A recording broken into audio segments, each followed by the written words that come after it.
Do you know that his show was never profitable? I believe it. No, it's true. He was always a problem. One time they told him, we can't lose money anymore. We can't lose money anymore. He said, okay, just wait. And so he went on, and he took, I think it was a soap. Can't remember the name of the soap now. But he started doing ads for soap where nobody had ever paid for the ads before. Yeah. Oh, right. And so there was this tremendous demand for this soap. Meanwhile, the management calls him in and says, how could you do this? We are in deep trouble. You can't just start promoting products and all. He said, well, you wanted advertising. I gave you advertising. That's the way he was. But again, always because he was trying to get at some underlying truth. I got a story to tell, every word of it true, except for the parts I made up for you. Just some history that has been reworded into a mystery called The Way I Heard It. Well, you know what that song means. And by you, Chuck, I mean you specifically. Oh, I do know what the song means. It means there's going to be a story. For the curious mind with a short attention span. Yes, I like that. I don't know why I was Irish all of a sudden. That's not a clue, by the way. But there will be many clues in the story you're about to hear. In fact, I'm going to give you a clue right now. What? The guest for this program to help tell me what I got right and what I got wrong and Sure. add a little bit of nuance and Yes. surprising detail to the story is a man named Quentin Schultze. Yes. Never heard of him, have you? Well, some people I'm sure have. I don't think so. Nobody? I mean, Not even his mom? You know what? He's such a great guy, and I know people are going to love meeting him because he has written a book that more people need to read. Yes. A very instructive book. I don't want to say too much because it would be too much of a clue. We can't say the title. I know. I can't You say know. it. Well, Yeah. I can tell you. This is a story about one of the greatest stories that you've never heard of. And this isn't really a clue. I mean, you'll hear it in a second. It's called A Duel in the Snow. But there's some things about the story Yes. that I dare say are transformational. And rather than blow it with any more clues, let's do this. I'll read you the story now. Yes. Okay. If you're sitting, as always, by yourself and you think you know what I'm talking about, go ahead and shout it out. But If you're alone. if you're alone. Yeah. Yeah. Because if you're not alone, you'll just wreck it for everybody else in the room. And people hate that. They hate Yeah. it, man. They hate it. So that's the plan. This will just take a couple of minutes, a little something for you, and then we'll meet Quentin. And right. then off we go with episode number, whatever this is. Not that anyone cares what number it is. Do they? Do you? I don't. Okay. Then it is what it is. A little mystery called The Story of His Life. And it goes like this.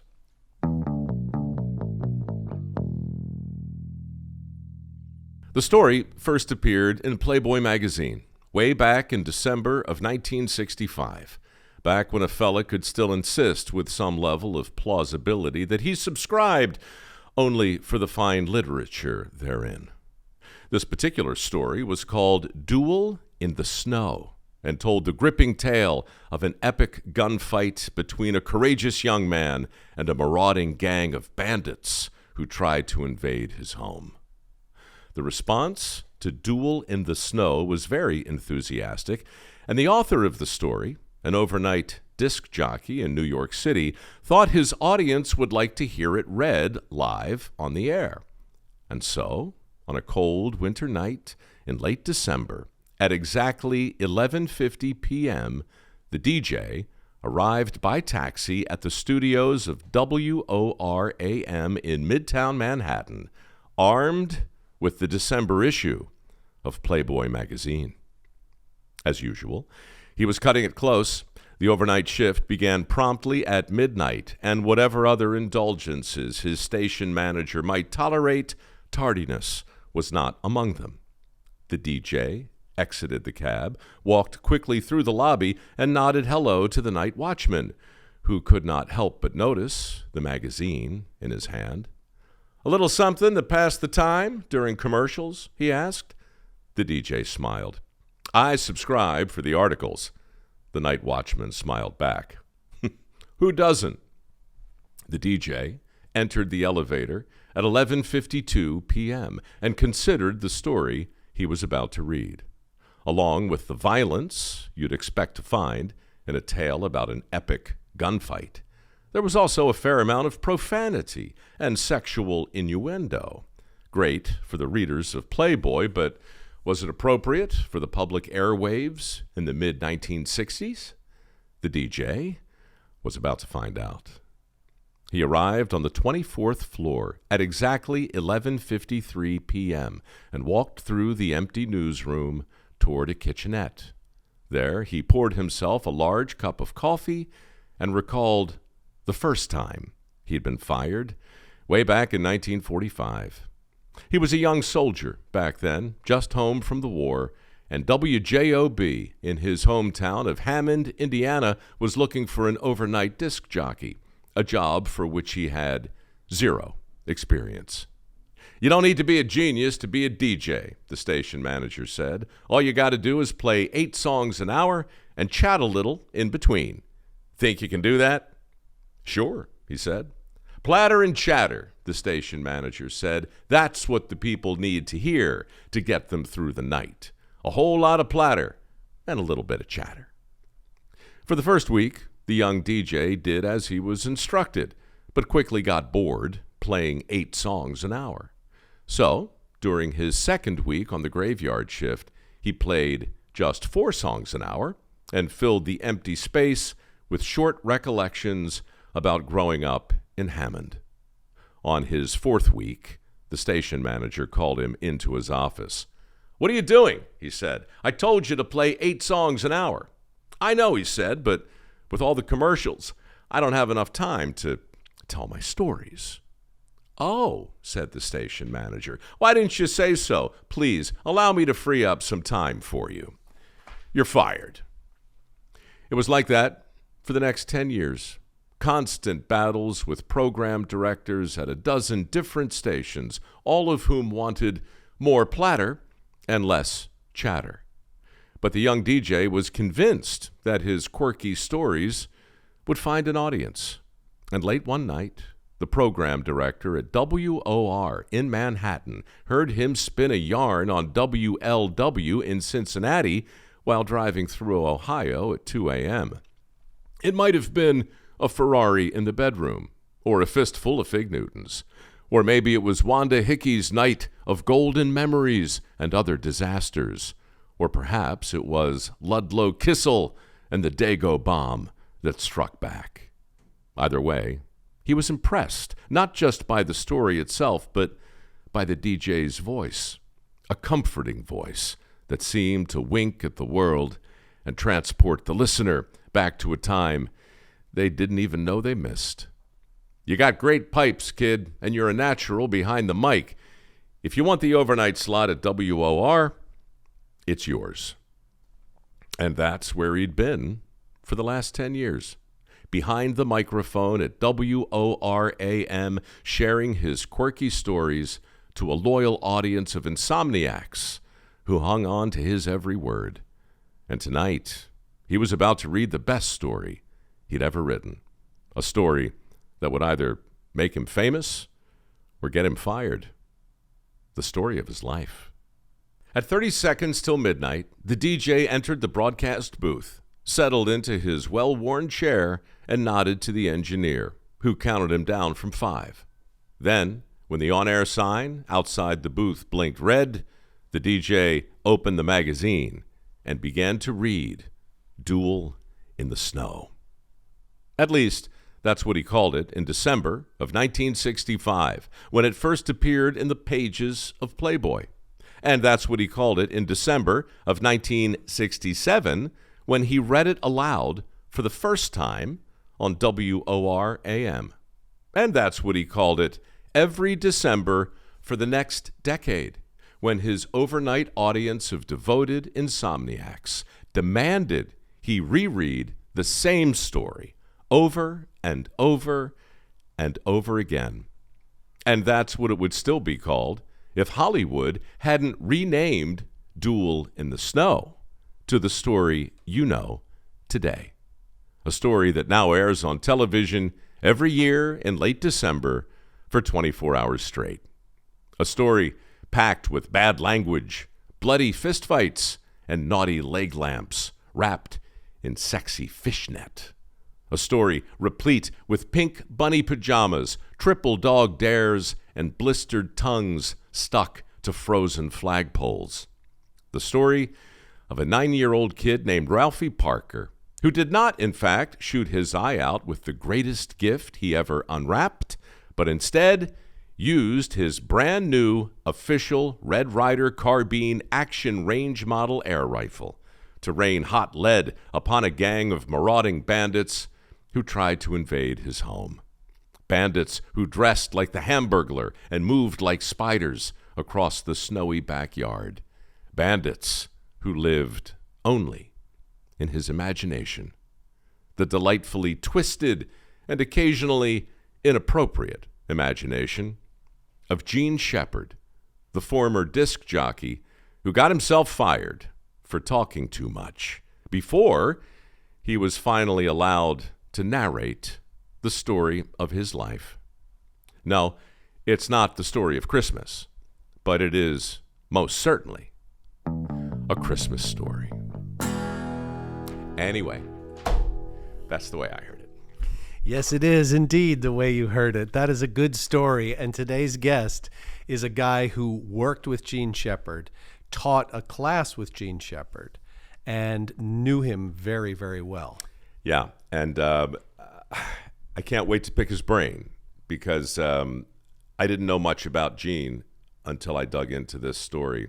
All I knew is what I remembered, the impact he had on me growing up, and it was significant. And to learn more about this guy is that's what's going to happen right now when Quentin sits where Chuck is sitting, and the conversation commences right after this. Let me introduce Quentin Schultze. Or is it Schultze? Yeah, Schultze would be German, wouldn't it? Be very German. Yeah, and it means basically mayor. That's why it's such a common German name, Schultze. We got you're the first sort of almost mayor we've had on the podcast. Oh, wow. Thank you. I'm excited for that. Now, Quentin, my first name, is Latin for 5, and I was the fifth one in the family. Oh. I get it. It's all coming together. Okay, so I was so excited when you agreed to come do this because if it wasn't made clear in the story, I'm a huge fan of this film, but I'm an even bigger fan of your old friend, Gene Shepard. Wow. And he was he was an influence on me before I knew I was being influenced, you know? So I've got so many questions on so many different things, but I want to start with the book you've written. It's called You'll Shoot Your Eye Out. It's filled with life lessons from the movie that I bet is playing somewhere right now, even as we speak. Yes, in the world. It is, I think, the most popular movie in America now, Mike. Some people will argue that, but on Christmas Eve and Christmas Day on the 2 Turner channels that run it for 24 hours, the viewership is 50 million annually. And I checked recently to see how many adults in the U.S. will go to church on Sunday, and it's almost 50 million. As Gene Shepard would have said, you can't swing a dead cat without hitting this film around this You time can't. of And year. get this. Warner Brothers last year sold almost 9 million DVDs. So people are still buying DVDs. They are. What they do with them, I don't know, you know?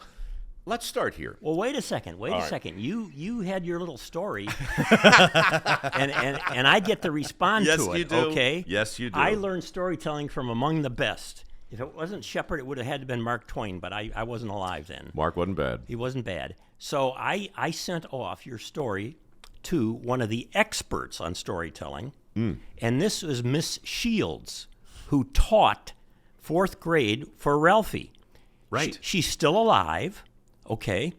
She lives still in the Hammond area, and I sent her this script, and I said, The actress or the real Mrs. Shields? I'm kidding you now. Come on. Just play along, Take Mike. the story. Take the story. He's a storyteller, didn't- just like you. Well, there's such a fine line between known shameless prevaricator and teller of stories. But go ahead. I You got sent you it already. off to Mrs. Shields. I got you already. Gene would love that. I'm All right, sure so I he would. sent it off to Miss Shields, and I said, what do you think of this? Read it through. You know him and all. And this is what she said. She said, Dearest Mikey, try plumbing. C minus. C minus. Oh. And then she said, on the bottom of the note to me, she said, P.S., practice your penmanship. Okay? So that now related to this is a story about Gene Shepard. I know we're going to get into this, and you have all these questions, but here's the deal. Gene only took a handful of college courses at Indiana University. Yeah. He took a creative writing course. His grade was C+. There you go. The grade that Ralphie gets in the movie, which in the original script was C-. They changed it to C+, so it was the same as what Gene got when he took it. Okay. There's so many little Easter eggs in this thing, and there's so much to get into. And I want to focus on Gene, but right now the majority of people who are listening, I think it's fair to say, don't know who Gene Shepard was. They see his name maybe at the end of this film. The overwhelming majority are super familiar with the movie. But here's where I want to start. When I found this thing, it was such a great treat because no one I knew had seen it. It was a DVD or a tape. I think somebody gave my parents a tape of this. And for our family, watching A Christmas Story was a secret for probably 3 or 4 years. And then it started to get some play out there. And so, do you remember it like that? Was this a thing that was a notion and then had a heartbeat and then all of a sudden took on this crazy 50 million a year viewership thing? Growing every year. Crazy. That's the craziest thing. So I'm a new professor of communication, whatever that means. Mm-hmm. And I come to the conclusion that the most potent form of human communication, at least expression, is storytelling. Sure. If you can tell a story, you can bring people in, you can teach them. It became a huge part of my teaching. I wrote a book on that, too, to use story and teaching and all. Where'd you teach? I taught first at University of Illinois, Champaign. I was from Chicago. Then I taught at Drake University. Mm-hmm. And then after that, I moved to Calvin College, now Calvin University, from a Calvinist background. Related to that, by the way, when we get into Gene Shepard, I believed he was a Calvinist at the very beginning. Right. And he thought that was the funniest thing, and he didn't disagree with it either. He's like somewhere between a Presbyterian and a Methodist. Yeah, well, here's a Calvinist. I grew up in Chicago. A Calvinist is someone who follows the Cubs. They grew up on the northwest side. They follow the Cubs year after year after year, see losses, terrible losses, fumbling around, and then finally they win a game, or they win for a whole season. Yeah. But you know they won only because the other team played worse. Okay? A race to the bottom. That's Calvinism in a nutshell. So I'm a new teacher, and I say, hey, I want to teach storytelling. It's the most potent form. I look at the textbooks and all, they're terrible. Who's the best storyteller around? And I had been listening to Gene Shepard on WOR radio, and I thought, okay, I'm going to contact him. We had a hobby that we shared, and I knew that would be the connection because he was obsessive about ham radio or amateur radio. So I looked him up in the Federal Communications Commission database, got his home address, sent him a note, said, you don't know me, I'm a professor at a Calvinist college, and I think you're a Calvinist storyteller. Would you teach me storytelling the way you do it? Because you are the best. You cold called this guy. I cold. At the height of his career at that point. Yeah. In radio. Yeah. Okay. Yeah. He didn't know what to make of it. He sent me a note back. He said, no professor has ever contacted me wanting to learn anything from me. He said, this is the craziest thing. This is all in letters now. How do you want to do it? Whatever. So at any rate, we started corresponding. And then I eventually thought, okay, let's make this happen. I'm going to co-teach with him. Now, this is all getting back to the movie A Christmas Story, because I'm talking with him about the stories that eventually end up in the movie. The movie A Christmas Story isn't really a series of stories, but they're integrated. You know, Flick's tongue on the flagpole is part of it. The Bumpus Hounds coming in and snatching the turkey, and the old man's left with the wing, you know, and he says, all right, everybody. He finally is a little bit flexible. He says, we are going out to eat. And there they go. So I'm going through these stories with him, talking with him on the phone about them. He had a home in Maine, a home in Sanibel Island, and 70s, 80s, where are we here? So now we're in the early 80s. Okay. And then the movie A Christmas Story comes out, which gets back to your point. The movie comes out, my wife and I go down to see it, and I thought, this thing is going to be a huge hit, A Christmas Story. Fabulously done. Bob Clark, the director, had done Porky's, and they wanted him to do Porky's too, And he said, no way, unless you give me a small budget to do the film I really want to do, which is something with Gene Shepard. Didn't even know what yet, and Gene hadn't written the script. Didn't he also want Jack Nicholson? Oh, that's a great story. I'm going to tell you a lot of things on the show that nobody else has said publicly. Okay.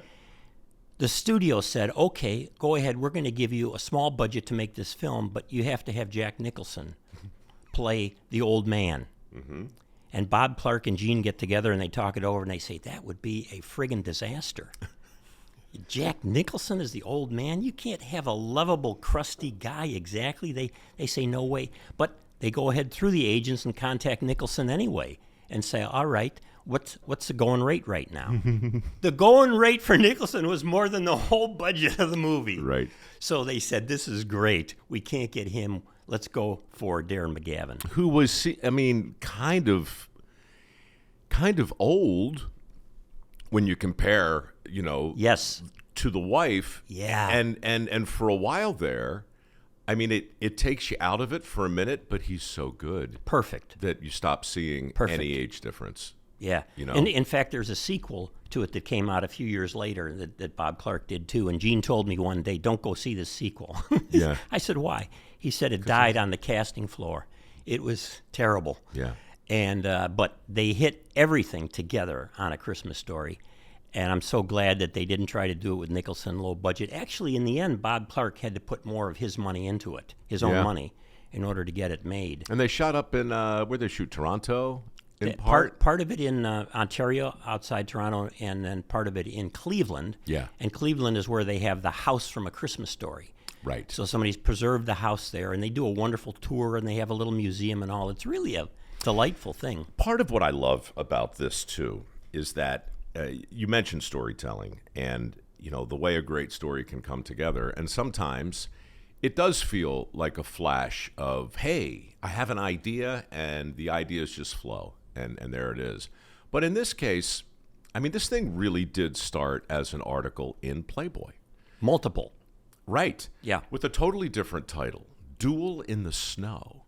And when you start to think about the way an idea finds its own footing and how it starts to take root in the mind of the writer at various different iterations, and then when you think about the career that Gene had and was having and how he was using his audience of spies, he called them the night people. Yeah. Right? As this kind of incubator where he was, you know, I just felt like he was sort of always auditioning ideas with this weird focus group You that was just his nailed audience. them. You just nailed them. In fact, when I was flying out here, I used some earplugs. Okay? So I opened my little case of earplugs, and this is the way Shepard would operate, okay? I open it up, and I read here as I pull out my earplugs, in case of misuse, call, and there's a phone number. Right. And so Gene would read that, and he would start thinking about, what are the misuses of earplugs? Yeah, well, what do you put mean it's them not a somewhere beside your suppository? ears? Yeah. What do you mean? What do you mean it doesn't go up there? And then he would do a whole thing around that on radio. The amazing thing that I grabbed onto with Gene, that I couldn't believe that anybody other than Mark Twain could do this. He could take the same essential story, knowing what the theme was. We'll have to talk about this. All of his stories had a theme and a message in them. And then he could transfer them to different media. But he had a terrible time writing them up. So he would do them at the Limelight, the comedy clubs in New York City. He would do them on WOR. He did a lot of stage performances here and there around universities and all. He went to Princeton every year. But he had a hard time writing them up because that's a different medium, okay? And he didn't want to write them up in a way to be read by someone out loud, but to be read silently as you would read in Playboy. So one of his buddies was Shel Silverstein. Where the sidewalk ends. Yes. And Shel, or Gene called him Shelley, said to Gene one day, look, you got to start writing these things up. You just have to get them out there in this other medium. And Gene said, well, gee, I don't know. How do we do this? And he said, we're going to do it in Playboy. He said, what? In Playboy? You know, well, they were trying to become more legitimate and get some of these great writers in there and all. It was not just the girly magazine.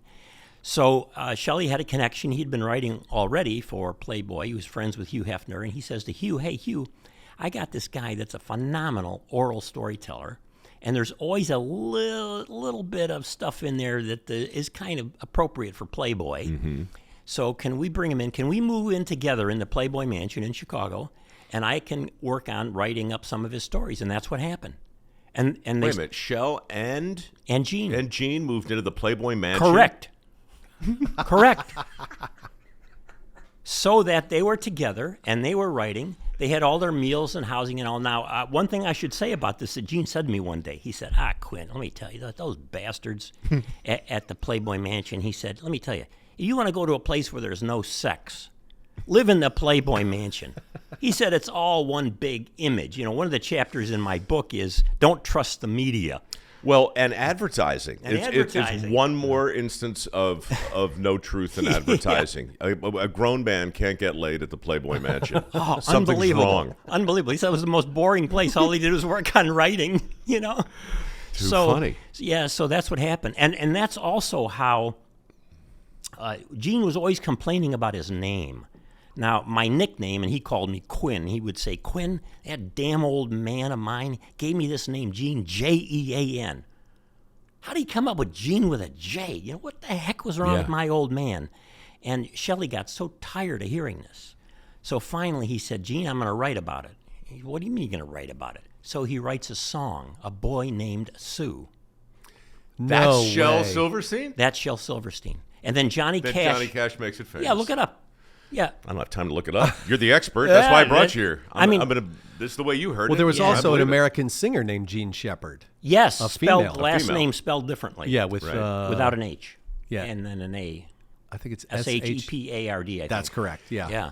Take me back, though, to the phone call. Out of the blue, you hear a guy on the radio, and he speaks to you. And you just call him to see. I sent him a letter You send him a letter. because I didn't have a phone number. Right. But this is maybe a testament to a different age, or perhaps your own age, but this is a time where people wrote letters to each other. Yeah. He writes back Yeah. in longhand. Yeah. And so when does he agree to meet you, and how does that meeting go? So he says, okay, what do you want to do? How can I teach you this? He had taught a course, he told me once, on media at New York University. He had no bachelor's degree, let alone a master's or PhD. I don't know how well that went, but I suspect it did not go well because Gene was not an organized person. He could not teach a course on his own. Okay, you can't build a whole course around just sitting on a desk, which is what he would do in my course, and just tell stories. Yeah.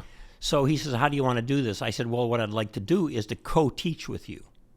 I'm familiar with everything that you've published, including your earliest book that almost nobody knows or has a copy of. Which was? The America of George Ade. Now, George Ade is another character, Another character. a big character. That was decades earlier. But Decades earlier. Subversive, rule breaker. Yeah, he had a column in a Chicago newspaper where he told fables, quote unquote, which were about actual people or stereotypes of people. It was the most read section in that paper in Chicago. And then he started writing plays, and some of them ended up on Broadway. But he was also a Northern Indiana guy. And Shepard got the idea from George Ade that every story that he would write would be a parable. It would work on two levels. So there's the everyday entertainment level, okay? So it's entertaining. The old man wins a major award. It's a major award, you know, and he goes and the crate comes in, and he opens up that crate, and he's a leg lamp? A leg lamp? What do you do with a leg lamp? You know, this is a highfalutin thing. And he says, I know just the place for it, right? And so what does he do? And Mom is saying, well, okay, let's talk about this. And he goes to the front window, and he puts that leg lamp right there in the center. Then he goes outside to look at it. And Gene said to me, at that point, he becomes someone educated at the Art Institute in Chicago, and he is an art curator. See, now you have to get the humor in this. It's just fantastic what Gene would do. And he said, so he's out there, a little to the left, a little to the right, right here, right here. Meanwhile, Ralphie is pawing the leg. And he's starting into adolescence. You have to look out here. Yeah. He's pushing him away. And so I said to Gene one day, now, so this is early on. We're first teaching together. And the movie had come out and bombed, and he was disappointed. And I said, Gene, what the hell is this leg lamp thing? I had no idea exactly where he got this from or whatever. He said, well, what do you think? That's the way he was. He didn't want to tell people the meanings behind what he was doing because he felt that would demystify his work, and then people wouldn't think he was a great storyteller if they knew how he did it. If you have to explain the punchline, Yeah. you told the joke wrong. So here's the punchline. He says, hey, Quinn, have you ever heard of a trophy wife? I said, a trophy wife? Are you kidding me? The leg lamp is a trophy wife? He said, absolutely. And here now we're getting into the philosophy, this underlying meaning of the parable. He said, men, this is his worldview, are incurably romantic and toward women and toward things. If they don't have a woman, they'll go to an automobile, they'll go to a rifle, and they become obsessive about it. They have to have this car. A woman wants to get from place A to B, he would say, and the guy is thinking, everybody's going to be looking at me in this car, and it's got to impress people and so on. So the old man puts that leg lamp out there. Then he goes out front, and the cameo there is Bob Clark, who's the director, and they're standing out front, and he plays Swede, and he says, hey, Parker, what's that? And he says, it's a major award, you know? And so it's a leg lamp trophy wife. And at that point, Gene said to me, it's very clear that when Mom realizes what's going on, she has got to end that affair. She's got to end the affair, and she is going to end it. Now I'm going to get into something, again, that nobody knows about unless they've already read my book. Before you do, Go ahead. Let it be known to those who aren't watching but just listening that the aforementioned leg lamp exists on your sweatshirt there in the form of a pin. A pin, yes. Which, And right behind you, and Yes. on the table. Right. Did you notice we've got a mini Yes. one right here? Yeah. That's why I asked my publicist to send you a note, because I saw the leg lamp was on your show. That's how this happened? Yeah, that's how it happened. Back to, I want to hear about his philosophy with this, but I'm equally interested in the universal appeal of what you're just talking about, because no one listening ever had a leg lamp in their window. Like, that never happened. But everybody who's ever been married has felt threatened at some point by some externality. Correct. Some existential thing. Could be another woman, could be another man, could be the car, could be whatever your hobby is that got a little out of hand, could be a leg lamp. So that theme and that moment, as absurd and ridiculous and singular as it is to the movie, is awfully broad. So that what Gene learned to do early on as a kind of lay philosopher was look at the world around him and say, what makes the world work or malfunction, depending on the situation. And these are common things. And so the fact that men get obsessive toward things, even treating a woman as a thing or other things, he said that's the way it is. Men have always been that way. He was a car fanatic. Mm-hmm. He had a column in Car and Driver magazine and so forth. He would fall in love with cars and have to have cars and so on. And in the movie, he's got the old man with the 1937 Olds touring car. And so that was part of his worldview. But the key word there was obsessive. He said men become obsessed with. Yes, of possessing and fixing. I mean, think about all the moments that rhyme. It's not just a car, it's an old car. And the tires aren't just problematic, they're bald. To the point where he changes them so often, he times himself, right? Now, this is my dad, and I know this. But at the same time that's happening, there's a furnace in the basement.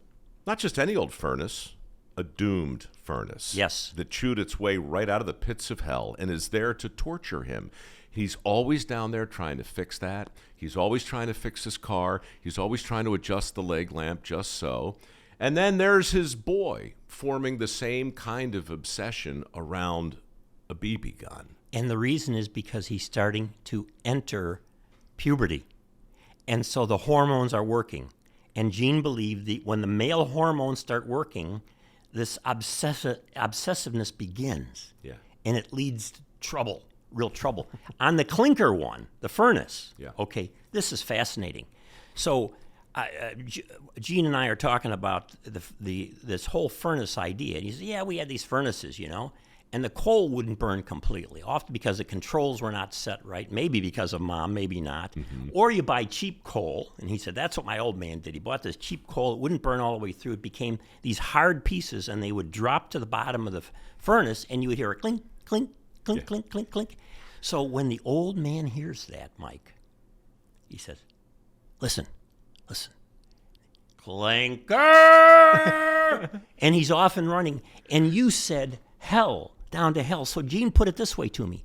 The old man races down the stairs to the 7th level of Dante's Inferno. To do battle. To do battle with the demons, okay, and he, the devil's demons, and he is never going to win.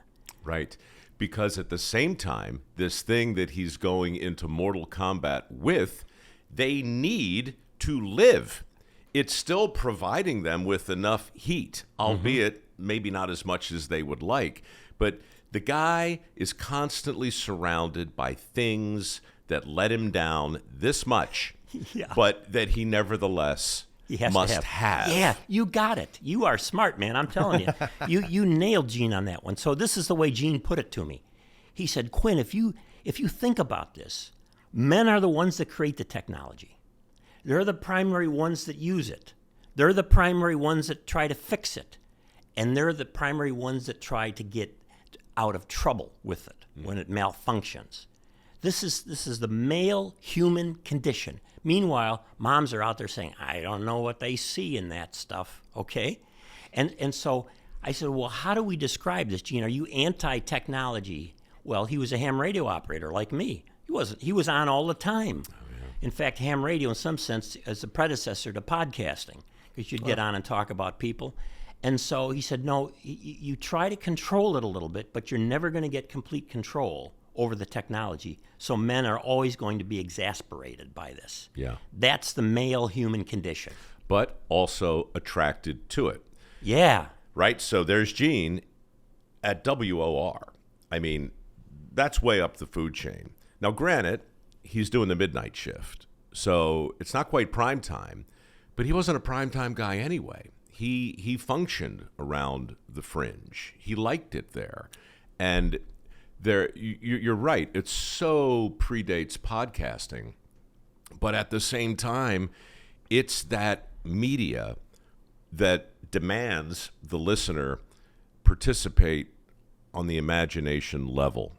And that's why his oral presentation of these stories is so rich, and why the movie's so surprising, because typically when a guy has a gift like that, you don't need images. In fact, if you try to cast, if you try and bring that image to life, people, for as long as there's been a printing press, they've been saying the book's better. Read the book, it's better, it's better, it's better. But somehow or another, all of this stuff came together, and I give Bob Clark a lot of credit for that. Great, yeah. Screenplay, a lot of credit, but mostly it's what Donald Fagen, who wrote a fascinating article about Gene, what I'd like to talk about later too, he called it word jazz. Right? And so here we're still getting the word jazz of a guy who cut his teeth painting pictures for people, even as a really good director is bringing those pictures to life, and thank God, a way that actually magnified it for once and didn't ensmallen it.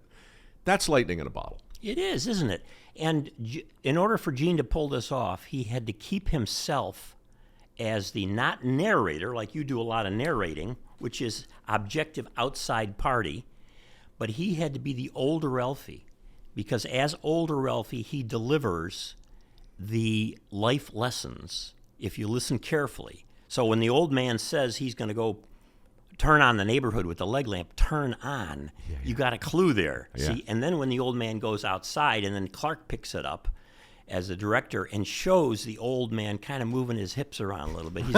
He's getting turned on, you know. And Ralphie is just getting right to third base. He's got his hand all the way up there. He's starting up. So yeah, you're right. Now here's the thing about how Gene worked on the radio show. By the way, after a while, he got tired of working all night, and they allowed him to move to about 10. It was 10 p.m. or 10:15 p.m. to 11, shorter show on WOR. But the way he worked was, think through what's the story I'm going to tell tonight, or a couple of stories. And if there are a couple of stories, they're generally related thematically. And then he would go into the studio with one thing, a little strip of paper. So I had my prostate taken out recently, okay? All right. You're wondering how this relates. Did you bring it with you? I didn't bring it with me, no. Let's have a look at that thing, It's gone, man. So when you go into the hospital... Look at the size of that thing. Look at the size. It was 80 cc's, 20s, normal. Wow. It had to go. It had to go. So at any rate, they put these little bands on your wrist, to identify who you are, and then they zap them. Yeah. So if you cut one of those bands off and looked at it, and imagine that was a piece of paper, thin little strip, that's what Gene took into the studio. So he's live, 40, maybe 50 minutes, sometimes an hour, and everything is an improv off of that key idea. It is. Which is why you pulled out these headphones and said, yes. Like he would go into a studio with something as simple as, what did it say? Yeah, this is great. Do not misuse. In case of misuse. In case of misuse, right. That's right up there with this bag is not a toy. Right. You're right. I mean, and so he's always on the lookout for delightful linguistic absurdities. Mm-hmm. And when he finds one, he takes it into his... I want people to understand, too, the incredible weirdness of working an overnight shift. If you haven't done it, everyone should. And if you have done it, but you haven't done it in media, it's different still. So it's very odd to be awake in the middle of the night, talking to an invisible audience with nothing around you except an engineer behind some smoky glass who communicates with you, maybe through an IFB or maybe through an intercom. And you're just there, man. You're alone, but not alone. And you are real. It's a high wire act. And the way he connected with that audience based off a little piece of paper for an hour, who does that today? Really? Who could do it? A couple of podcasters, maybe. Yep. Yeah, maybe. It's tough. And Gene learned it gradually over time, as he told me, just starting out, including when he was in the military, just BSing people, start telling a story. If people lost interest in it, he wasn't doing it well. Start retelling it. So he started as an oral storyteller, and that really did it for him. But yeah, the fact that he could go in there extemporaneous with just a few notes on a little strip. Let's stick with the movie before we dive too deep. What else in there really struck you? Because there's so many vignettes and there's so many moments. It could be a fight. It could be the frozen flagpole. It could be Mrs. Shields. It could, all of these moments strike so much familiarity with so many people. What for you really just stuck out? What blew my mind after getting to know Gene and having him explain it to me was what was going on with the bullies. Now, I grew up in Chicago. We had Jimmy was the neighborhood bully. He was an SOB, man. You didn't want to get near that guy. He was trouble. Until one day he came in our backyard, and my 6'5" brother was there, 12 years older than me, and Jimmy didn't come around my backyard after that one. Sure. But so bully, Gene, tell me about the bully situation. Were you bullied? He said, everybody's bullied. Everybody lives in a world. He said, you can be an adult, and in the workplace you got somebody who's a verbal bully. I mean, they're everywhere. They're everywhere. And then he said, hey, Quinn, listen to this. The worst bullies in the world are those who are in charge of authoritarian governments. I said, like you're thinking of the Soviet Union or China or something? What are you talking about? He says, where do you think I got the name Scut Farkas? I said, Scut Farkas? Farkas? He says, well, Farkas, that's a fracas. They create a fracas. I said, but Scut? And most people think the name is Scott. Right. It's actually Scut, S-C-U-T, Yep. named after the Soviet missile system. Scud. The Scud missile system. Good. So part missile, part fight. Yeah, and the Missile that missiles starts a fight. those missiles are mobile, so they can be moved around and fired from anywhere. So the bullies, he said, the neighborhood bullies are mobile. They're traveling all over the place, and you first see them in the movie, A Christmas Story. You know, when you see the feet, Scut Farkus coming along, and then Scut comes along, and you suddenly see his face. You know, and he's got this cap on. It's kind of a yellow fox. eyes. Now you got it. The yellow. He says, the older Ralphie says, I swear, he's got yellow eyes. Right. Get this, yellow eyes. What color are the eyes of the Russian cat when it's born? I'm keen to say yellow. I'm keen to say yellow. And what color is the sweatshirt you chose to wear Yeah, today? right. There you have it. No coincidence. And let's go a little further on this. What color were the goggles of the Soviet slash Russian pilots during World War II? Yellow. So Gene puts this together and he says, okay, I don't trust these damn authoritarians. They're essentially bullies. We have many authoritarians in our neighborhoods. And so I have a whole chapter on, you're never going to get rid of the bullies. You can do your best to avoid them. But if things get out of hand, you may have to go after them. But look out if you do, because you might lose it. And Ralphie loses it when he goes after this bully.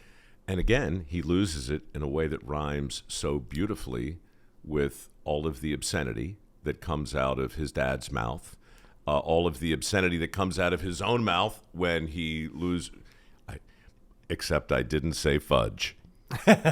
Fudge? Fudge! Yeah. PG rated. There was no PG-13 then. It was either PG or R, and R would have killed it for a... Right. Yeah. So now, interestingly, that Ralphie's swearing when he's beating up Scut was scripted because it's hard for, even though I think Billingsley was 13, a little older than the character when he did that. But Darren McGavin made up all of the stuff that he threw out into the air that's still hanging over Lake Michigan. Whose idea? Now, do you think that was Gene's idea or Bob's? To do which? To direct your main character by saying, look, we either have to bleep everything out or you have to, I need you to curse from the depths of your soul, but we have to figure out a way to do it that allows you to bring all the emotion into it, but with what someone must have said, just use nonsense words. That's it. Was it Darren who did it? Yeah, well, remember, they're going after a PG rating. It was the next year, 1984, that the PG-13 came in. They couldn't go with R. They had some real restrictions. And Gene and Bob did not get along on the set over these kinds of things. Mm-hmm. And eventually, Bob had to kick him off the set for good. This is so classic. Classic. Because he fired from every radio station he ever worked for, basically. Yeah, your story hits exactly at the way Gene was. He was an iconoclast about almost everything. Subversive. Very subversive, but always with a point to it. You know, he was not a nasty person. He was very observant. He was getting at the underbelly of the way things really are as far as he could tell, and then wanted to bring those up to the surface for others to see as well, because he believed most people are meatballs. And if you don't get at some truth, you know. Sorry to free associate, but I'm just wondering what that movie would have been like without his narration, without old Ralphie, right? I don't know that it ever would have landed, because that's the added layer. In fact, if I remember right, that exact weird formula gave birth to the Wonder Years. Correct. And Gene was livid about that. No, really? Oh, yeah. He said to me about the Wonder Years, which so much used his approach, his whole style, you know. First of all, he tried to lie to me.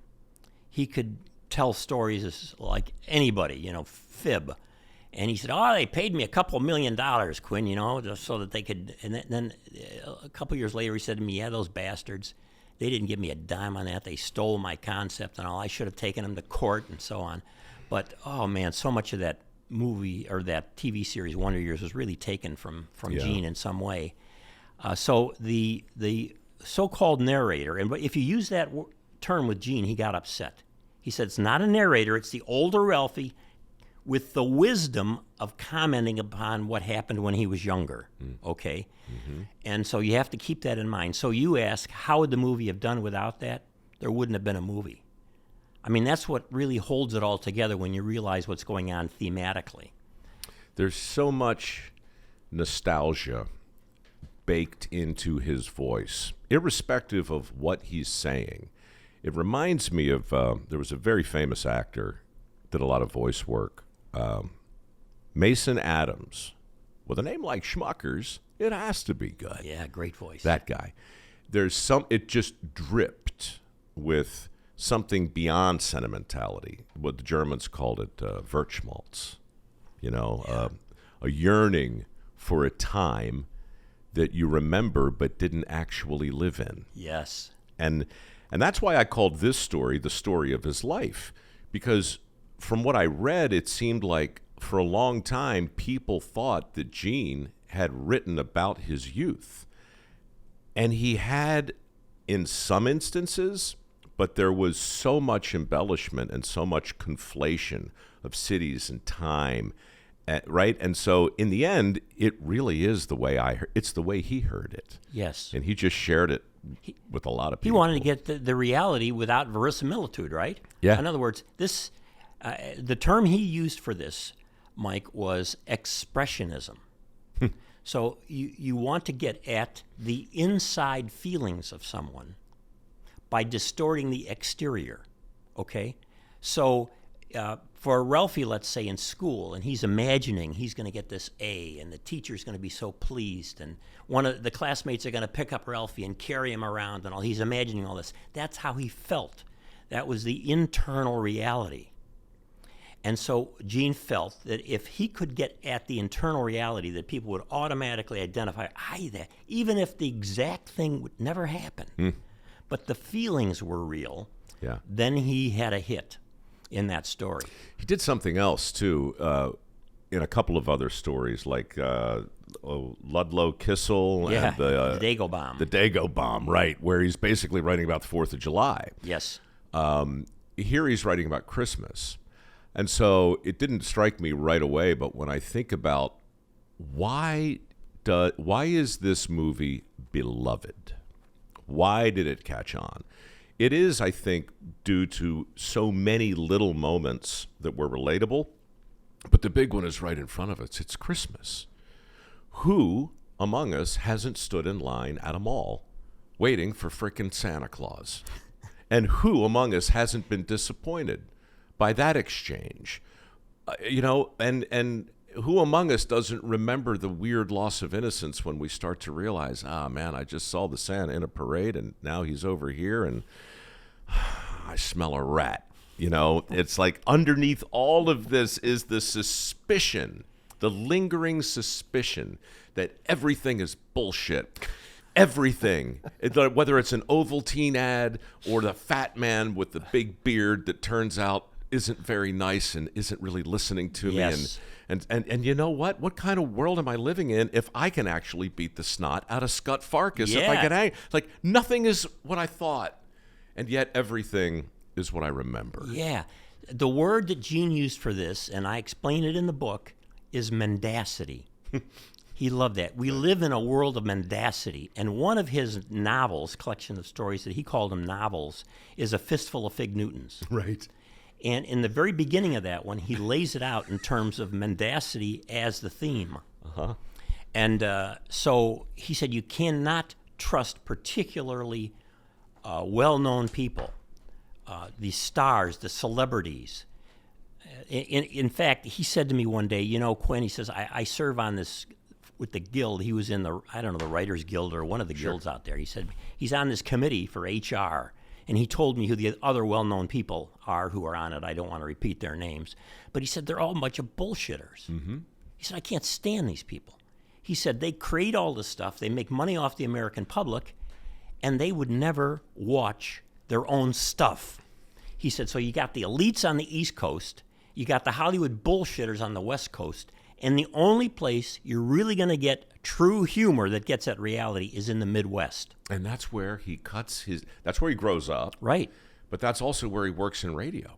I mean, all his early jobs, right? From St. Louis and like there's Cincinnati. Cincinnati. I was going to say Yep. there's a WKRP vibe under this too, which by the way, I think part of the reason that show was so beloved is a lot of these same themes. Just a collection of people broadcasting without the benefit of pictures. It's so primal. It's caveman stuff.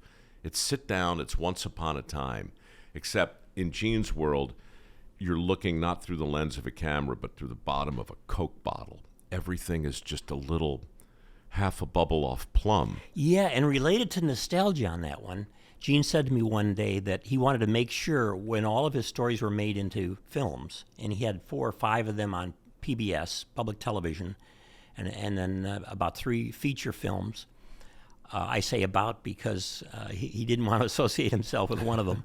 But he said, I want them to be anchored in a time where people can identify the trivia, but just enough changes that they can't say precisely that everything fits that time because my themes are universal. So there's great argument on some of these Facebook groups about A Christmas Story as to exactly what year it was, and people point out, well, this item over here, this artifact here, and so it doesn't exactly fit with that, and so on. And that's the way Gene wanted it. Yeah. But he still wanted it to be anchored close enough in an area that he could have the specifics, because he believed one of the things that makes a story go is the details. And in order to get those details in, especially with a film, you have to describe visually those details. It's so indulgent on my part. I mean, part of the reason I write these stories is because I so envy. I don't envy it.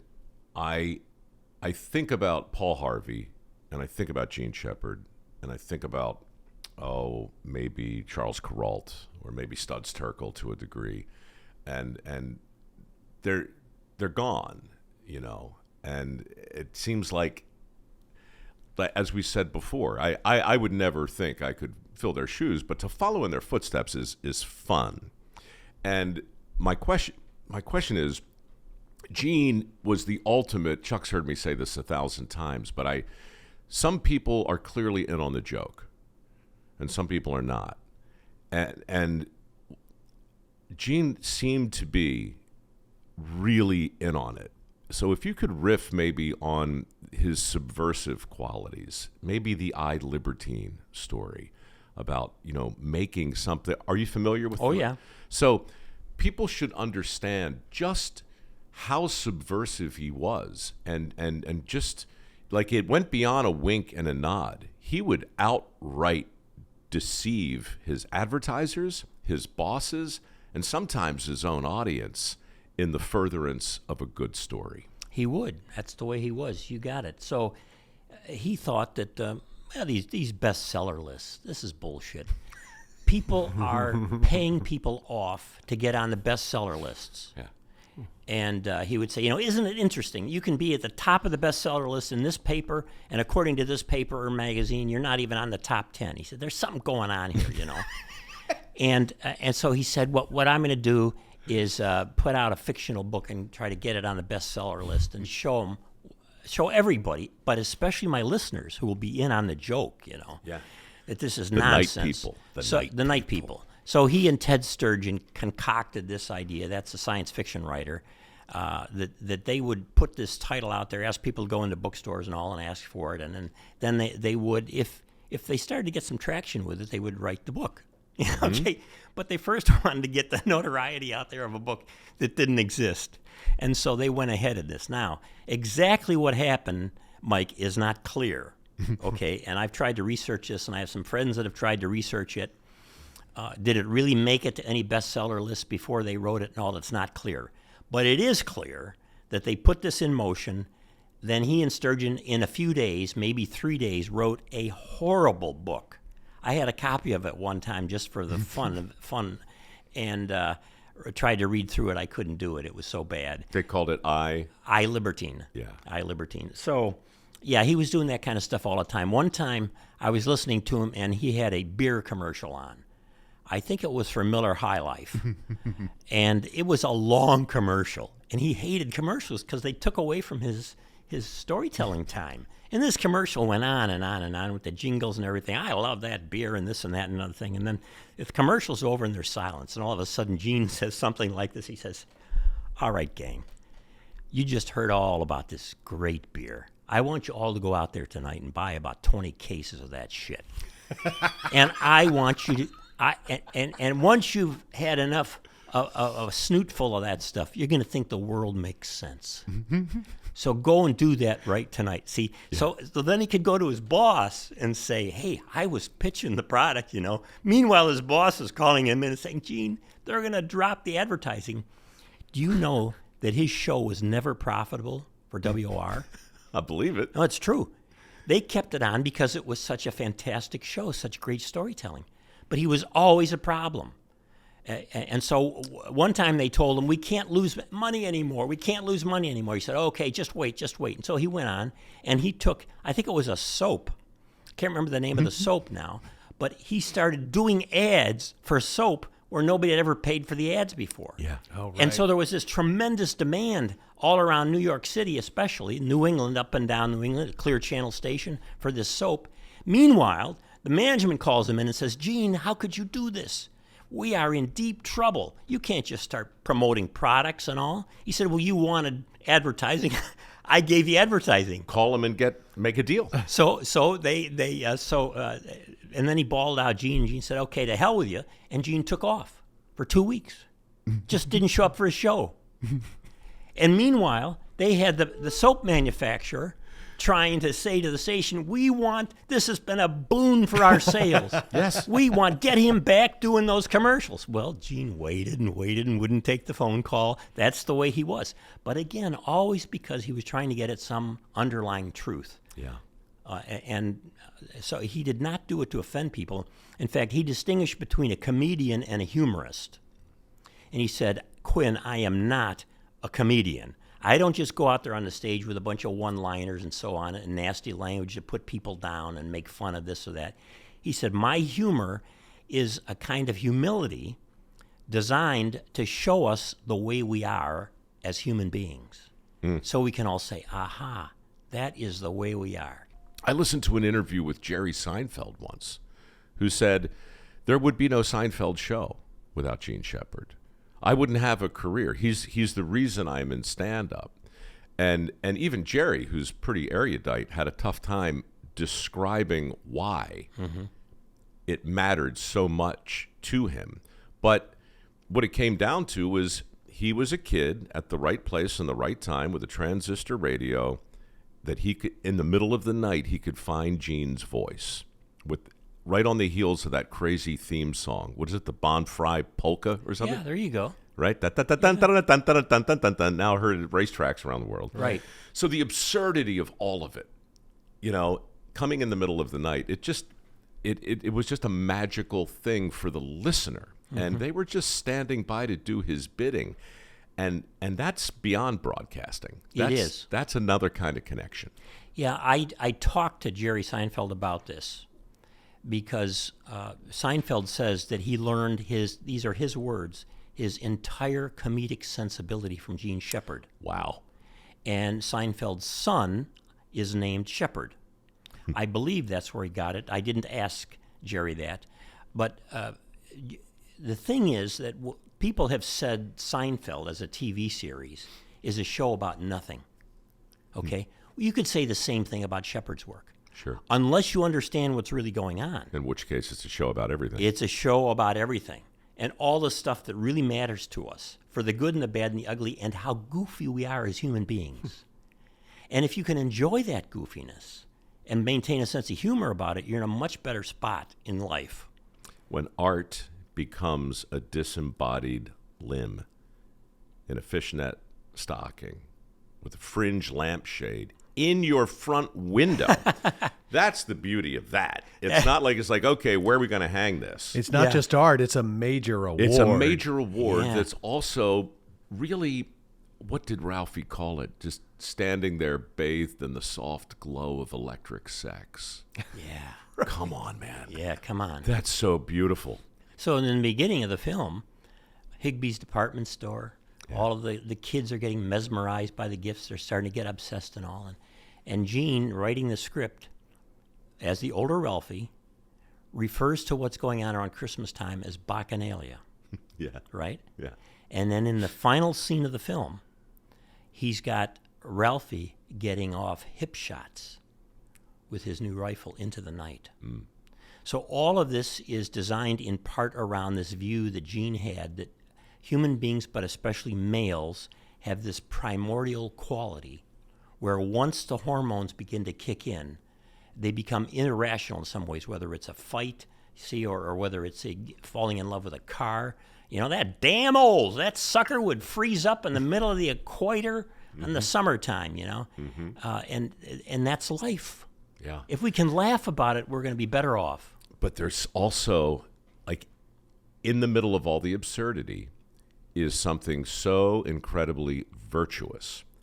And this struck me right away when I learned that the original title of A Christmas Story was Duel in the Snow, taken from the scene in the movie where he finally gets the rifle of his dreams. And what does he do with it? He uses it to defend his family. The burglars are crawling over the fences in that weird herky-jerky motion, right? They're so clearly the bad guys. And he's so clearly the good guy. He's got a white hat on. And there he is, defending his home, defending his mom, his dad, his little brother, you know? And so the original story was a turn on that moment where this young prepubescent kid steps up like a man with a rifle to defend that which is nearest and dearest to him. And so it comes very late in the movie, but it really struck me as kind of the point of the whole thing. Yeah, and these are throughout. So it's not only Gene's life lessons that are seemingly negative or critical, but it's these positive things. And a great example I use in the book that I just love what happens. So Ralphie is beating the daylights out of Scott, right? Beat the Boom, snot out of him. boom, boom. There's blood. Oh, and he's got braces too, by the way, Yeah. which is interesting. Oh, yeah. Scott does. Yeah, yeah. Isn't that interesting? Yeah, shiny. Yeah, yeah, with like rubber bands Yeah. too. So he's beating him up, and you see in the background Randy, who's the tick about to pop, right? He's so wrapped up. He can't lean over because if he leans over, he's going to fall. And if he falls, he can't get up. He lay there like a slug. Yeah. It was his only defense. It was only defense. So yes, that's great. I mean, Gene was so good with words. So Randy finds Ralphie's glasses. You see this in the background. And somehow he manages to bend over without falling, because he's going to be stuck, and get those glasses and run home and give those glasses to Mom, and at the same time tell Mom, hey, we got a problem here with Ralphie. You got to go and help. Yeah. Okay, it's bad.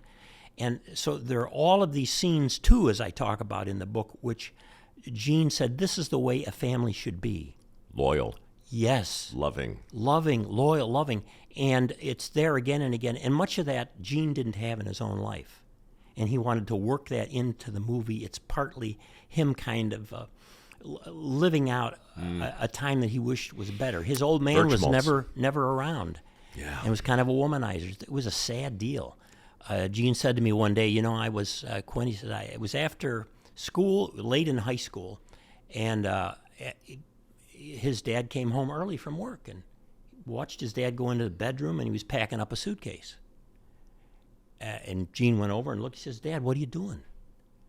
And his dad finishes packing it up. Bam, he closes it, locks it up. He says, kid, not Gene, he says, kid, you'll understand when you get older. And he walked out the front door, down the steps. I've been at a house a couple of times in Hammond, and got into a convertible with his blonde secretary and took off, and Gene never saw his dad again. Jesus. So when you talk about somebody thinking that males can become terribly obsessive about chasing things and the problems that causes in life, I believe that Gene never got over that whole thing, and that dogged him. He was married 4 times, and had a rough time with interpersonal relationships. Yeah. Wow. What about, you mentioned Randy, who's just such a great, I was going to say marginal character, but he's actually not. There are no marginal characters. Even the scene where it's like eat any way you want night, which we used to have, right? And the only way the mom can get the kid to eat is to just let him stick his face in the mashed potatoes. And it's just this weird little sweet moment, and the way she dresses him up for school and looks after him. Yeah. So nurturing. Yeah. And then you've got this other kid. Before you go on, just a second here. Yeah. With the scene of how do the piggies eat, Randy? How do the piggies eat, right? The old man solution, see, this is the male solution according to Gene, is give me my screwdriver and my plumber's helper, I'll jam it down the guy's throat, you know. And then mom says, how do the piggies go? She's the loving, nurturing one. And in Gene Shepard's stories, including A Christmas Story, the movie, the hero is always mom. Other people can do nice things too, but the moms are the heroes as they were in Gene's old life when his old man took off. Interesting. So go ahead. You were going to talk Well, about I was going another. to try and find some parallel between the younger brother Randy with Scott Farkas's nasty little toady. Grover Dill. Grover Dill. Grover Dill. Right. And there's a great moment where Scott and Grover are like punching each other in the arm, just kind of playing around. And then Scott really hits him hard, and Grover's like, hey, man, God damn it, that really hurt. Okay. You know? And so what is his purpose? Does he have a larger purpose, Grover Dill, in this whole thing? So, yeah, as I talk about in the book, Gene believed that what happens is you start out with one bully, and then you have a couple bullies. But the second and third bullies that get in line are never really as strongly bullies as the first one. Okay, they are the toadies. Yeah. Great word, the toadies. Yeah. And then Gene said one time, you know, Quinn, when you're watching the news on TV and you see these authoritarian leaders from different countries, you know, and they're pronouncing this or that or what they're going to do, or they're threatening somebody, he said, you always see these guys standing behind them that don't have any smiles. They don't have any emotion. They're all the toadies. It's like the Greek chorus. Like the Greek chorus. And if they get out of hand, that whoever that dictator is going to turn around and pound them in the shoulder. Right. See, that's the way they are. Right. And so Gene said, you got to have a toady there. And then he said to me, I put this in the book because I thought it was such a funny line. I'm trying to remember exactly how Gene said it. He said, Grover Dill is getting prepared for a life of crime, but he will only be the hitman. He will never be in charge. Right. And I thought, that's it. Yeah, man. I mean, underneath, not to overthink it, but since we are, I can't think of a moment in the film that doesn't drip with portent and double meaning or foreshadowing or some combination of all of it. I mean, what's your riff on the frozen flagpole and the tongue? So when I was teaching with Gene, and first time we had like 40 students, 45 in this class. It was big, and Gene would sit on the desk and just talk. People would ask questions, and all he's going on and on, and I'm taking notes and all. Then I'm getting together with Gene. I'm saying, okay, Gene, you're telling parables that have life messages in them. Can we identify them all? What's your worldview? What is your, if I can put it in religious terms, what's your catechism about life, see? And you know, well, gee, I don't know. So we're making notes on this, and I came up with 24, okay? And then I looked at A Christmas Story, and I thought, doggone it, 20 of those suckers are in one movie. This guy is unbelievable. So that no matter what scene you look at, it's related to this. So here you have the flagpole scene, right? Mm-hmm. This is it's a fake flagpole. It's plastic. They put a hole in it and then a suction pump. Grab the tongue. Yep. So the tongue would be held to it and all. But they go out there and they start daring each other. So Gene says to me, that's how it's going to go down. You get these people in different countries who are in charge here or there, and some of them are bullies, authoritarian bullies and all, and they start daring and double daring. And He's writing about mutually assured destruction. that's it. And then he says, what happens when somebody does the really stupid thing and puts their tongue on there? Everybody else is going to abandon them. And they do. They all go off. See? Time for school. Time for school. Good luck. And the officials have to come in, and then one of the students says, hey, it's the cops, or it's the fire truck, or whatever. Look at what we got ourselves into. And, of course, Ralphie and his buddies there don't want anybody to know. And so they say it's always better not to get known for the guilt. And you think of any politician who doesn't want to be known that they were responsible for the bad that happened. They literally sell him out. I mean, what was his name? Schultze. So Schultze is standing there. It was a breach of protocol. Correct. As I recall. Yes. Right? It was a double dog dare, and then they skipped the triple dare. They skipped the triple dare and went to the triple dog dare. Correct. So he had no room to maneuver. They put him in a corner, so it was a matter of honor. There was no way out, so he does it, and then just when you think he's going to get credit for doing the hard thing in a truth or dare game, he's abandoned. Yeah. I think Ralphie's the last to go, and he just stands there. He's like, man, I'm sorry, they rang the bell. Yeah. I gotta go. And I gotta go, man. And a similar thing happens when Scott appears hanging upside down in the playground. As a surprise. Right? Yeah. He scares them all. And so Ralphie is on the way to find out how great his theme is and how Miss Shields is going to get behind him and convince the parents. And there was a scene that was not included in the movie where in Ralphie's imagination, again, this expressionism, Miss Shields goes to the house and talks to the old man and mom to say, you got to get him the rifle and all. At any rate, so this is happening here, and Ralphie's looking at this and he says, okay, my buddy is going to get beaten up by Scott. I don't care. I got to get in there and see what's happening with Miss Shields and my theme and how great my life is going to be. Yeah. So I'll talk to you later, and he abandons him. Just over so an beautiful. obsession. Why Life Boy? Why Life Boy? The soap. All right.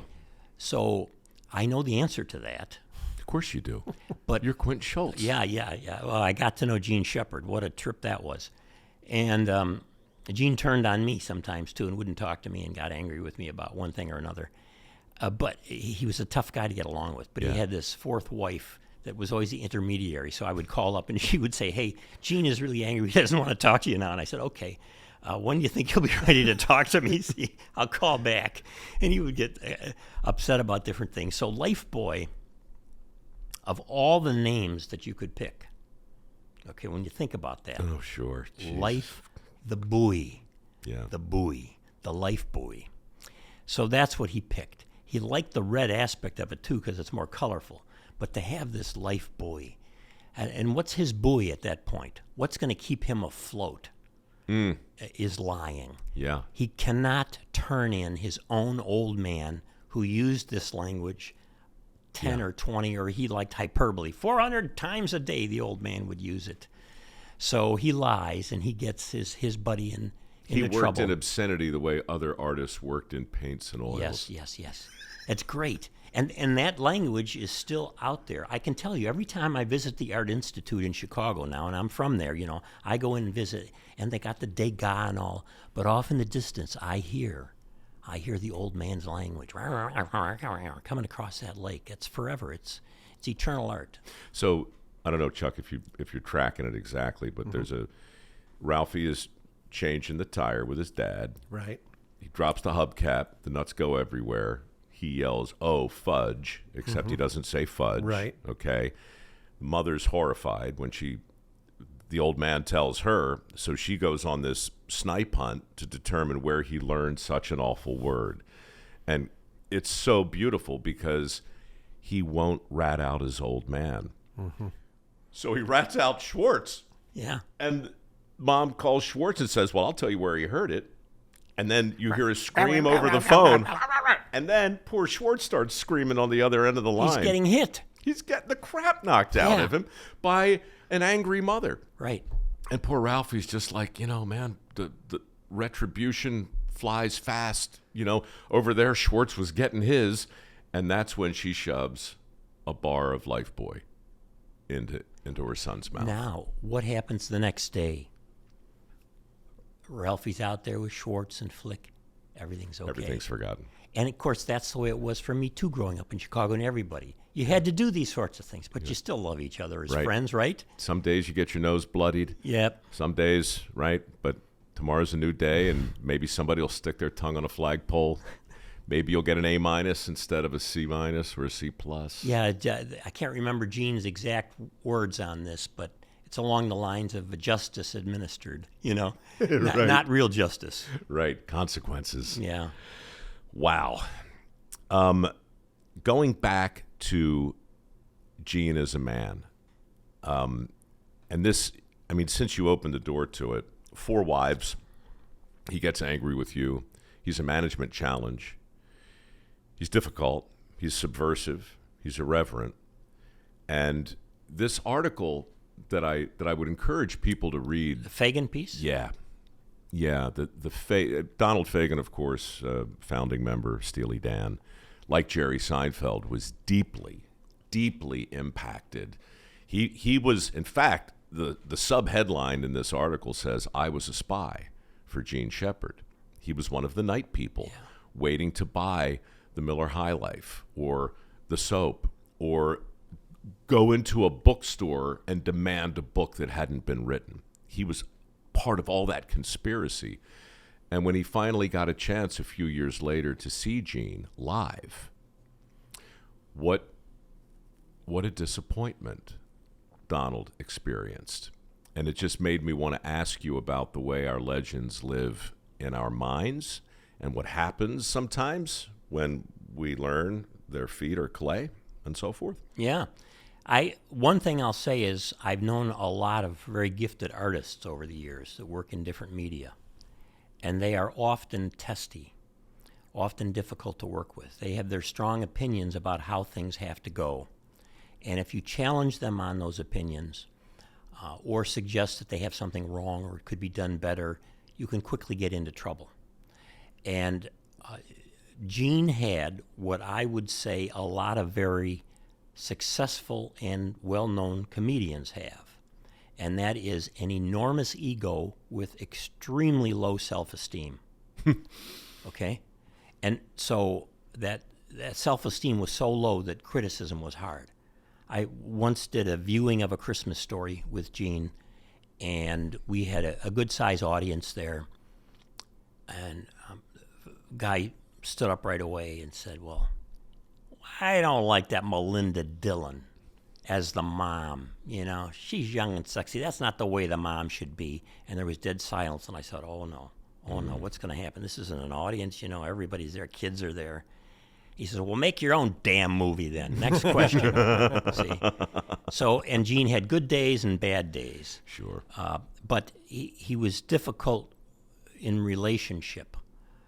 He desperately needed people to tell him how great he was. Somebody just sent me, by the way, who's doing a documentary on Gene Shepherd, sent me a video clip of an interview with one of the producers at WGBH in Boston, where Gene did a lot of his early movies for public television.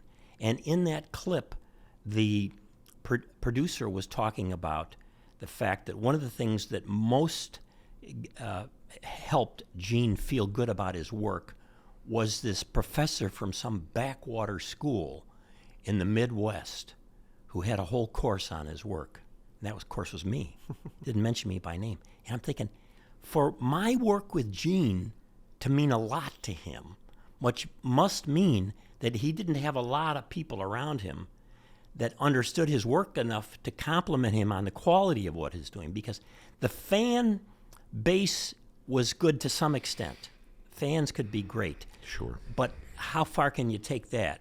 So I think I helped give him some legitimacy as an academic, whatever that means. But yeah, he was a difficult guy, and I think I liked Fagan's piece a lot. And part of what he does in that piece is to say that Gene got more and more curmudgeonly over the years. And you would see it coming out in his performances, especially, where you couldn't tell if he was with humor making fun of something because that's the way we all are. We can laugh at ourselves, versus he was actually putting other people down that he didn't like or institutions he didn't like. And that line got harder and harder to tell, and it got worse toward the end of his life. What I took from Fagan's article was that Gene had an idea in his mind early on of who he wanted to be and where he wanted to go. And the radio days were sort of a parenthetical. That wasn't his destination, right? That's not really what he was doing or what he wanted to do. It just happened to be what he was doing for a time. And of course, it was during that time where he gave the world the great gift, and many other wonderful stories, but this truly great gift for this time of year. And the tragedy, which of course is always adjacent to the comedy, is that he didn't really know it, and when he saw some success come from it, he felt ripped off. He felt underappreciated, and that, God, that's just so poignant and so illustrative in so many ways, and so human. Didn't Fagan also sort of say that Gene became the thing that he railed against? Mm-hmm. That Yes, he did. The man, the square, Yeah. the corporatist, Right. Yep. the careful, the Ovaltine. He became an advertisement. Yeah, of that's sorts. right. Gene, when he would move from one medium to another, would say negative things about the medium that he previously worked in. Right. And so he leaves radio, Yeah. and then he starts doing these interviews or in his performances saying that radio is a stupid medium, it's only for dumb people and all. And all of these people in radio are what really made him successful and well-known and sold his novels. His audience. Yeah. His people. Yeah. How can you say that, Gene? What I understood, again, going back to the big ego and the low self-esteem, was that he always felt that there was a new, better medium that he had to conquer to prove himself. Right. And in his mind, I believe in my conversations with him that medium was feature film. Mm-hmm. Because at the time, once you made it there, you really made it, okay?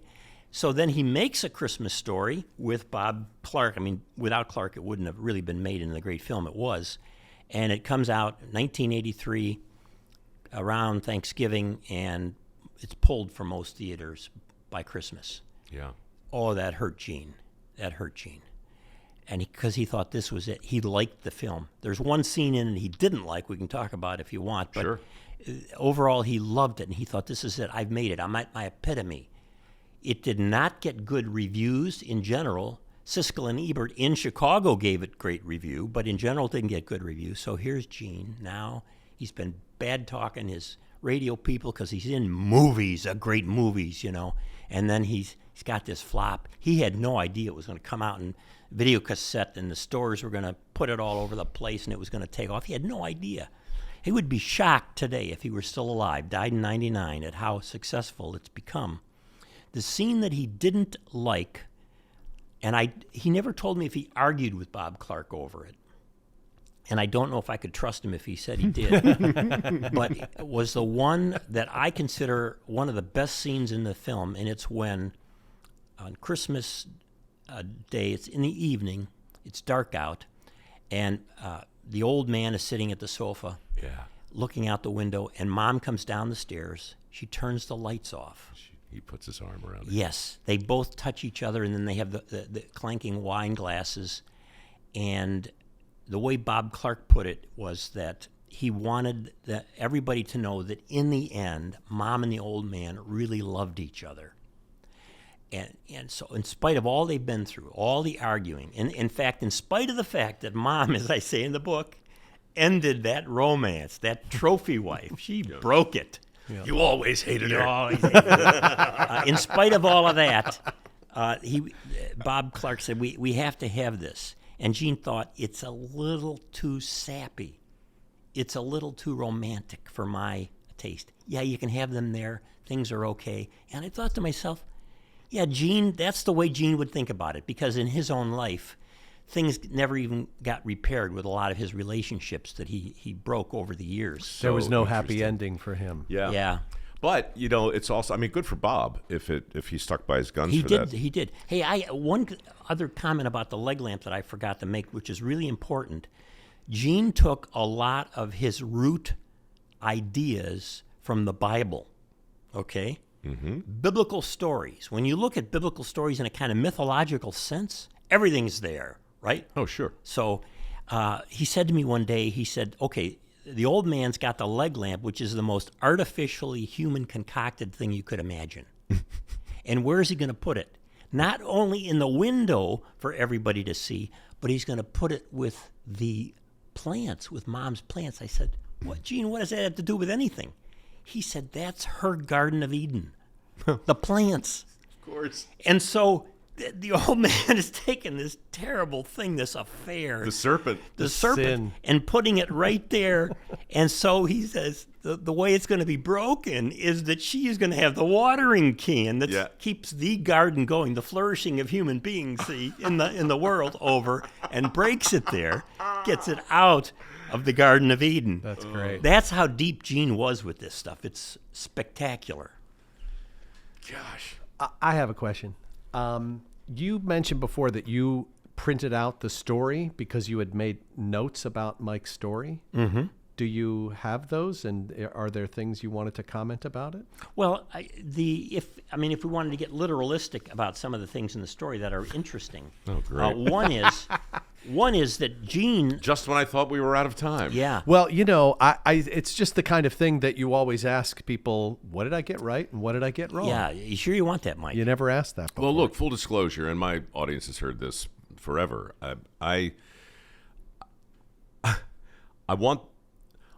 I'm the shallow end of the pool. These stories are designed, they're rooted in fact, but they're designed to make you want to learn more, and that's why you're here. But some moments are completely cinematic and concocted. You know, I have no idea if there was an exchange with a night watchman who noticed he was carrying the Playboy that he read the story None of from. us knows that. I don't know that, but it tracks, right? Could have happened. It could have happened. And so in the same way, Gene wrote a movie about a man and a woman who loved each other very much, even though he came from a broken home. Yeah. Right? So I don't apologize for it, but Yeah. I'd love to know if, in broad strokes, I'm on the right track. Yeah, just some funny tidbits of things here. The Duel in the Snow story was originally titled Red Ryder Nails the Hammond Kid. The Hammond Kid. I thought it was the Cleveland Kid, but The okay. Hammond Kid. The DJ is interesting. Gene would always say to anybody who said he had ever been a DJ that he had never been a DJ because he had such a low view of DJs. Okay. Yeah, chatter and platter. But you are correct in that he got into the station at night to play songs, and he didn't want to play those damn songs. Yeah. He hated that crap. Yeah. He didn't listen to radio that way anyway, and he wanted to start telling his stories. He had points of view of things to them. Well, why did Flick say, what is it, you're full of beans? Oh. Beans, of course, have to do with flatulence, right? So I've heard. Yes. And so you're full of flatulence. You're a fart mouth. But there's actually an earlier reference to that Gene had in mind. Oh, you've got a whole section. Why are farts universally funny? Yeah. That's Yeah, interesting. that's interesting. And he would come up with these expressions, and then he would go to the library and say, what's the root of that? Does it have an additional, deeper meaning to it? And if it did, he really liked it, because then he had layers of meaning. It was like he needed permission to be silly. And Yes. I get it. If you're going to write about flatulence, like with a straight face, you have to balance that somehow. Ben Franklin has a great collection of his life's wisdom, and it's called Fart Proudly, right? I mean, that's interesting. Like, if you're going to be silly, you better be equally smart or thoughtful in some other way somewhere down the line. And then I think the viewer starts to, or the reader starts to trust you a little more, or starts to, think about you differently or more interestingly, as he would say. Right. So it's not done just for some simple little gaggy thing. That's what Seinfeld said to me in terms of talking about Shepard's approach. It's not just one-liners that are meant to get a quick little turn on. Yeah. But rather it's something deeper that it points to. And obviously flatulence is one of those things. Well, it's universal and it's taboo. And it's ridiculous to deny it. And it's loved by kids. Of course. Yeah. Of course. It's there. By the way, there's a scene in the movie with the Bronx Cheer. Do you remember that? No. Not many people remember this, but in Gene's mind, this was really important. So they're in the Olds, and they're driving. They've got the Christmas tree on top of the car, and they're driving along, and all of a sudden, well, before they have the blowout, they're singing. 3 of them are singing. The old man is looking out the window, and he's really unhappy. The 2 kids and Mom are singing. You remember what they're singing? Jingle bells. Jingle bells, yeah. Jingle bells, and so on. And they finish, and at the very end, all of those 3 go, Yeah. okay? They give a huge Bronx cheer. Right. And the old man is so angry. And Gene said to me, that's the way these guys get. They don't have fun when they should have fun. He should be singing along. Right. And then that's the setup for the flat tire. Yeah. And then he goes out, and the old man is the one that knocks over the hubcap. Yeah. Okay. It's not Ralphie's fault. It's not Ralphie's fault. And the old man should apologize and say, I'm sorry, Ralphie. And by the way, you just used that F word. I'm not going to tell Mom because I use that word all the time. And Gene said to me, an old man's never going to do that. He's not going to admit what he did. But Gene said to me, this is an important theme in life.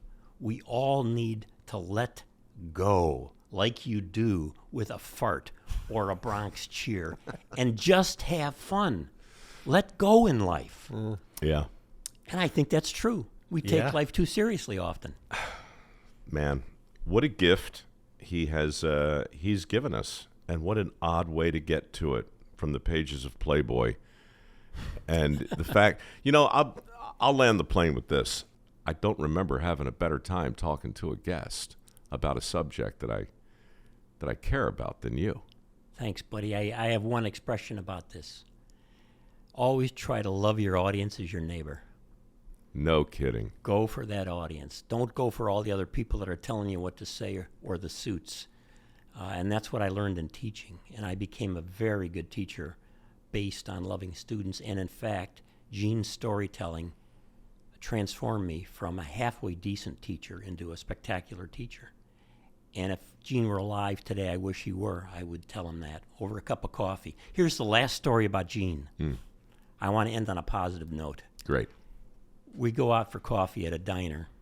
It's colder than hell. We go into this warm diner. We get a nice booth, and we're sitting there, and we both order coffee, cream with me, Gene's straight up black. The coffee comes in the mugs, traditional mugs, right on the table. And Gene looks at his. He picks it up. It's nice and warm. He's got his hand around it. He smells it, gives it a little taste.